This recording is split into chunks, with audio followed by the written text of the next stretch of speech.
now it is about variation of value of depth below the surface of the earth, right? So let's say it is the surface of the earth, right? From center of the earth to outer surface, so it is the radius r. So the body is at on the surface. If the body moves towards the center of the earth, right? So from here the body travels up to here.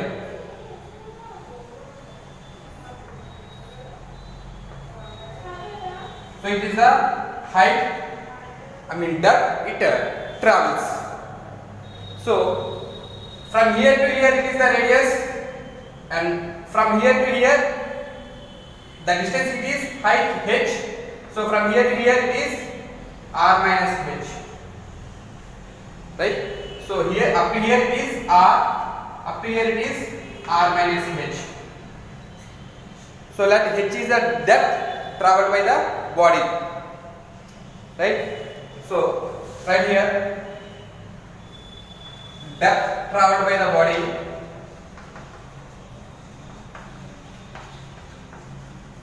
is equal to r minus h, right? So now consider the volumes. So it is the inner side and it is the outer side. So if you consider the volume for inner side, so volume for inner side of earth, so is equal to here. So what is the volume of the sphere formula? Since earth is in the shape of sphere, so volume of the sphere is equal to formula 4 by 3 pi r cube, right? But here it is r is nothing but r minus h, so that implies 4 by 3 pi r minus h whole cube. Here, so actual volume of the sphere is equal to 4 by 3 pi r cube, but here for inner side of the volume it is 4 by 3 pi r minus h whole cube, right? So if density is denoted by d, right, then we need mass of the earth. Clear? So mass is equal to, we need mass m. So by the formula density is equal to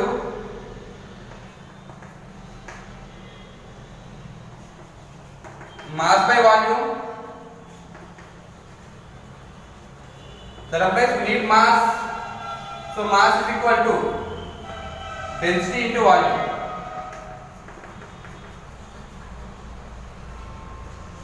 Here, so for inner side, then mass is equal to, mass for inner side, mass is equal to density into volume. Here density is 4 by 3 pi r minus h over cube. It is volume.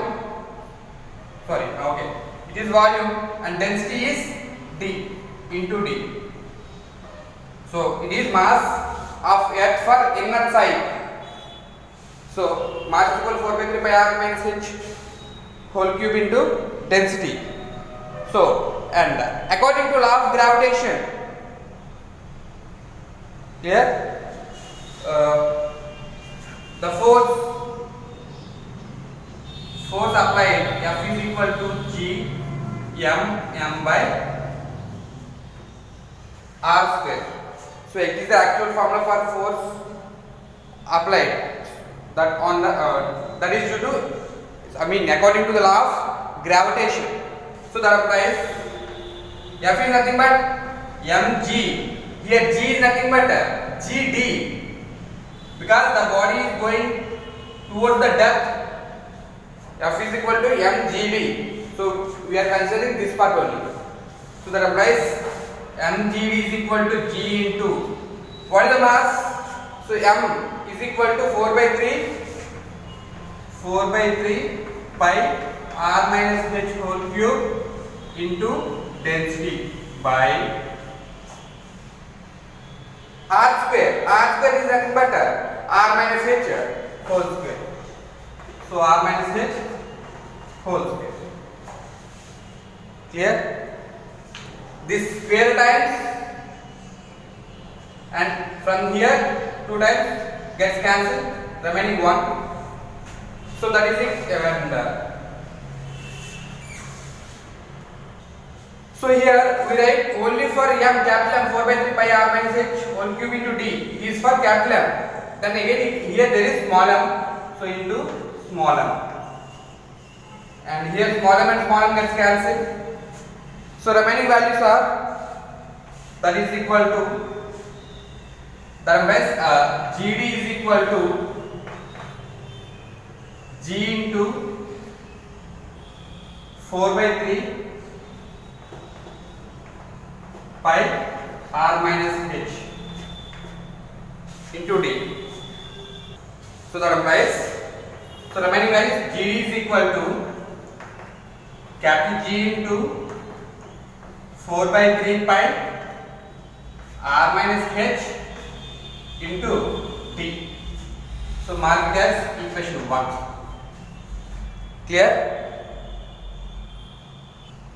Since the space is not sufficient, I am arranging this. So mark the equation 1. GD is equal to capital G into 4 by 3 pi into r minus h into d. And on the surface,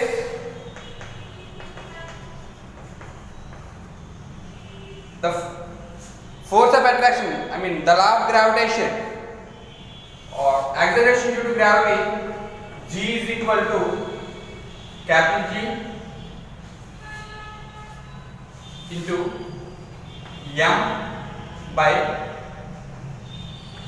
r square.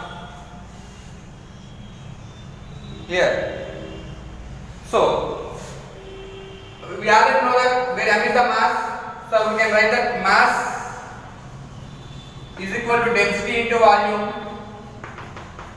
So we have to write this mass in density into volume. So G is equal to capital G into density is D. First we have to write the volume 4 by 3 pi r cube into density D by r square. So square and 2 times gets cancelled. So that implies G is equal to G into 4 by 3 pi into r into d. Mark it as equation 2. Clear? Now do that equation 1 by equation 2. Divide equation 1 by 2. That implies GD by G is equal to, GD value is G into 4 by 3 pi into r minus h into d by G into 4 by 3 pi into r into d. So G gets cancelled, 4 by 3 by 4 by 3 by d gets cancelled. So what are the remaining values? GD by G is equal to r minus h by r. So if you observe, from here to here it is r, and from here to here it is r minus h. What is greater? R is greater than r minus h. Obviously r is greater than r minus. For example, if r is equal to 20 and h is equal to 5 units. So what is r? Obviously r is greater than r minus h. 20 minus 5, 50. So in this way, so it is general example. So obviously r is greater than r minus h because the body is traveling towards the center of the earth. So it traveled at that particular time, it traveled up to h units. So since we can directly say that GD is equal to r minus h and g is equal to r. Which is greater? Obviously g is greater than gd. Therefore g is greater than gd or gd is less than g. So that means this equation states that if the body is moving towards the center of the earth, the body moving towards the center of the earth, that means if the depth increases, then the gravity decreases, right? So from this we can say that if the body is, the value of the g at depth inside the earth is less than that on the surface. From here to here, if we compare, here g is more than this place, right? So that's why g is greater than gd. Clear? That's it. Clear? Next it is variation of value of g with the rotation of the earth, right? So by the rotating of earth, by changing the rotation speed, how the value of g changes. So the acceleration due to gravity at a latitude is, let's say, pi, right? So as because of earth rotates on its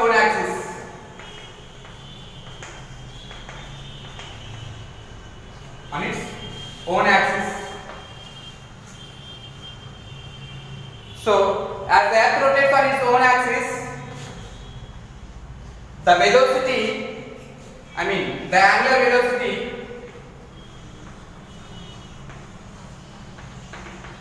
omega is equal to, right? So acceleration due to gravity at the angle pi is equal to actual acceleration due to gravity minus r omega square cos square pi. This is the equation. G pi is equal to g minus r omega square cos square pi, right? So now let's check the value of pi. What happens if the value of pi changes? So first one, if pi is equal to 90 degrees, right? So obviously pi is equal to 90 degrees at poles.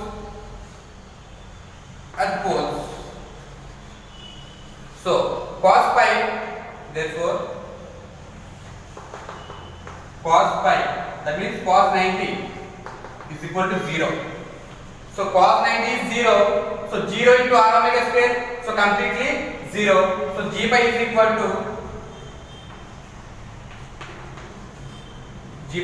to g because of cos 90 is equal to 0. So 0, this complete term is 0. 0 into r omega square, that is 0. G minus 0 is g, right? So therefore, so g pi is equal to g. How it will be? G90 is equal to g. So pi here it is 90 degrees. So from this we can say that the value of g at the poles does not depend upon the speed. The value of g at poles does not depend upon speed of the rotation of the earth, right? Next, if pi is equal to 0, clear? So at the equator, g pi, here pi value is 0, so g pi is equal to g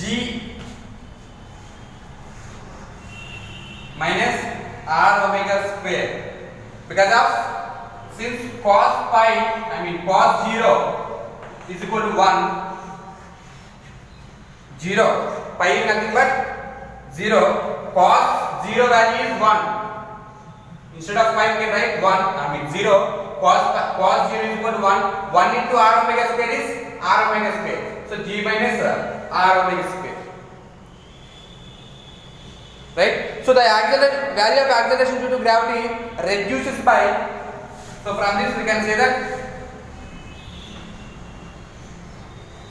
the value of g reduces by r omega square times,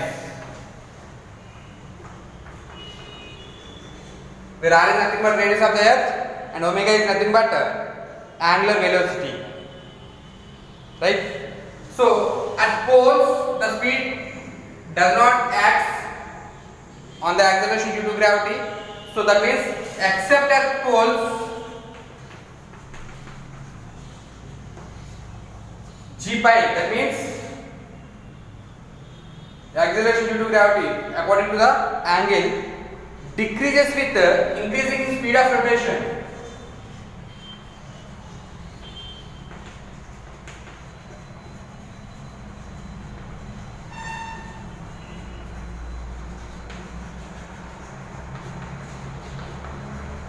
That means, so if g pi value,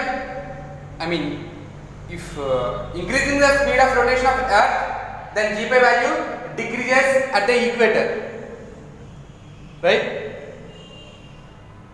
So at the equator g becomes 0,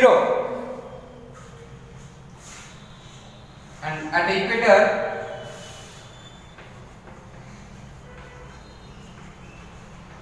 g is equal to 0 when earth rotates.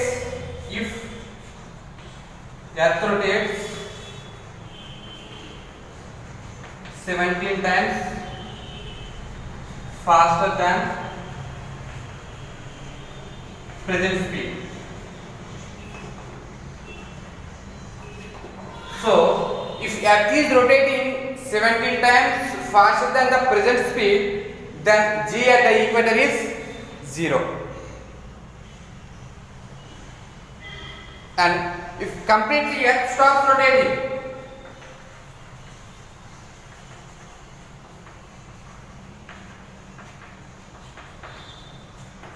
if earth stops rotating, g at the equator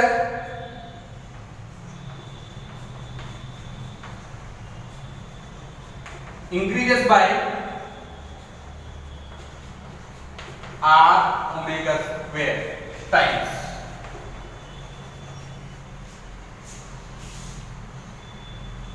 Here. So these are the variation of g due to the rotation of the earth. And also that if g pi is equal to 0 at equator, angular velocity omega is equal to square root of g by r, and time period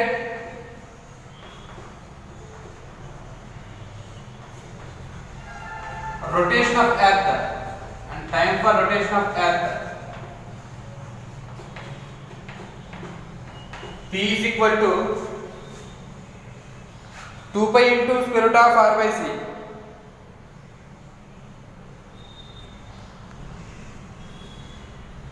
If g pi is equal to 0, then at the equator angular velocity is equal to square root of g by r, and time for one rotation of earth is equal to t is equal to 2 pi into square root of r by c. So for one rotation of earth, that is equal to 84.5 minutes.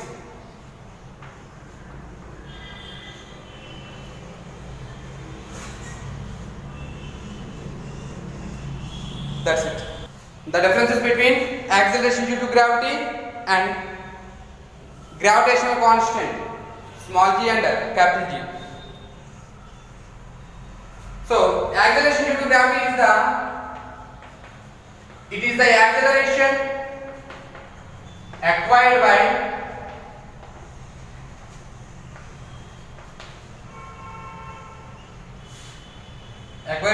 the body due to gravitational pull on it.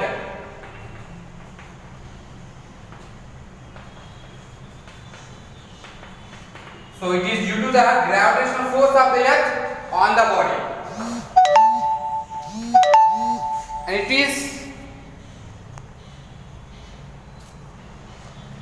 an universal gravitational constant. It is equal to force when masses are 1 unit and distance between them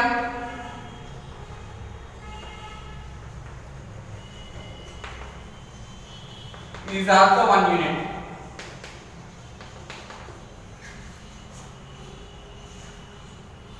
Right? So the value of G is different at different places on the surface of the earth.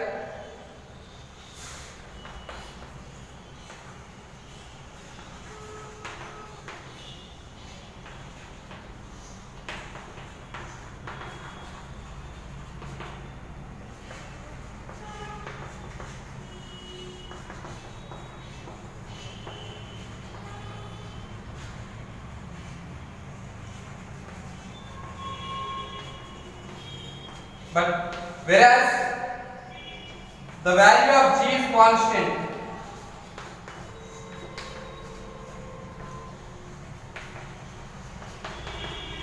and the value is 6.67 into 10 to the power of minus 11 Newton meter square by kg square. So at wherever in the universe the value of capital G is constant, whereas the small g, it is a vector quantity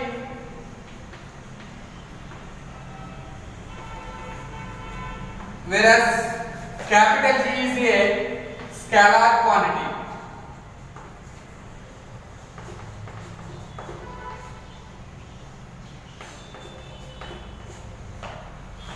Here, and at the center of the earth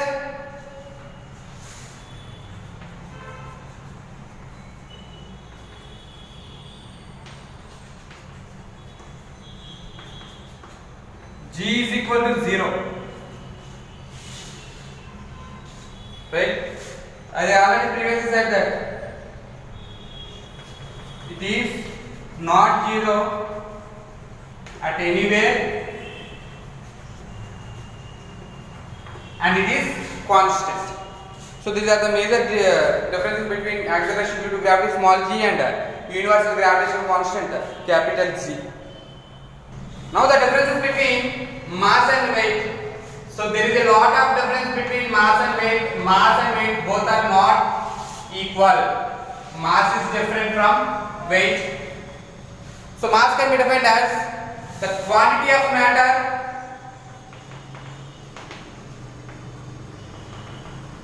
contained in a body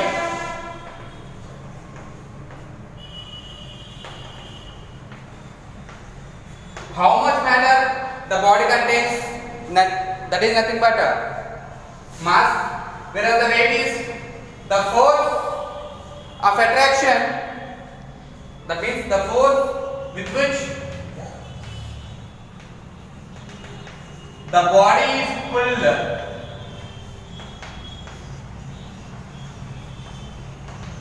towards the earth or towards the center of the earth. She is called weight. Right? And like universal gravitational constant, it is constant. I mean mass is constant at any place in the universe. So mass does not varies, whereas weight varies from place to place. I mean, if the planet changes, the weight changes. If the place on the earth changes, the weight changes. Clear? So it is denoted by M.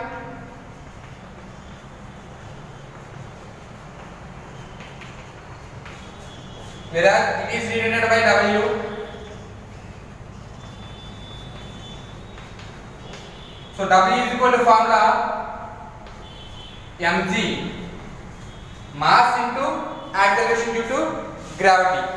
Coming to the units, SI units are kilograms, CGS units are grams, whereas for weight the SI units are Newton or kg meter per second square. CGS units are dyne or gram centimeter by second square. Here, and it is a scalar quantity.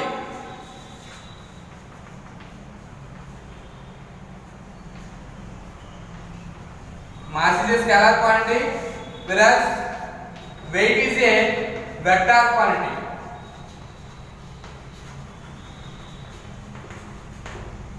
And mass can be measured by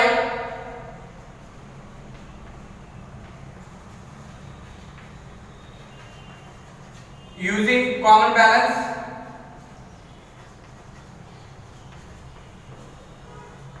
whereas weight can be measured by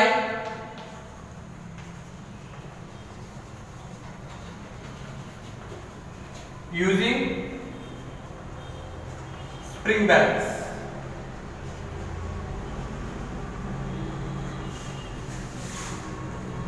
Here, so these are the major disadvantages, differences between mass and weight. Factors and effect of G value on weight. So at poles, G maximum, so that weight is also maximum. At equator, G value is minimum, so that corresponding weight is also minimum. At altitude, that means increasing height, the G value decreases, so corresponding weight value is also decreases. At depth, if the body moves on increasing its depth, if depth increases, so the value of G decreases and corresponding weight is also decreases. Exactly at center of the earth, G is equal to 0, so the weight of the body is also 0. Next one is about free fall or freely falling bodies. A body is said to be free fall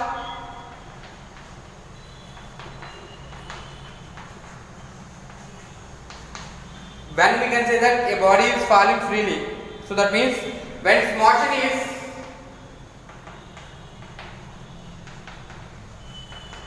under the influence of gravity.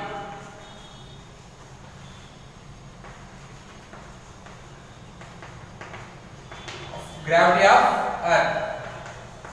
So if the body is under the influence of gravity of the earth, then we can say that the body is falling freely, right? So whatever the body is lighter or heavier, right? So that is independent.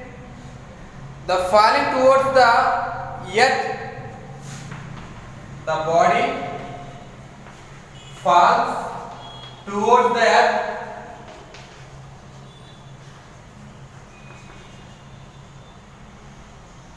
with the same acceleration. That means for lighter body or if the body is heavier body, the acceleration due to gravity is same, right? So it was an experiment conducted by Galileo Galilei, who brought forward this concept after conducting a series of experiments.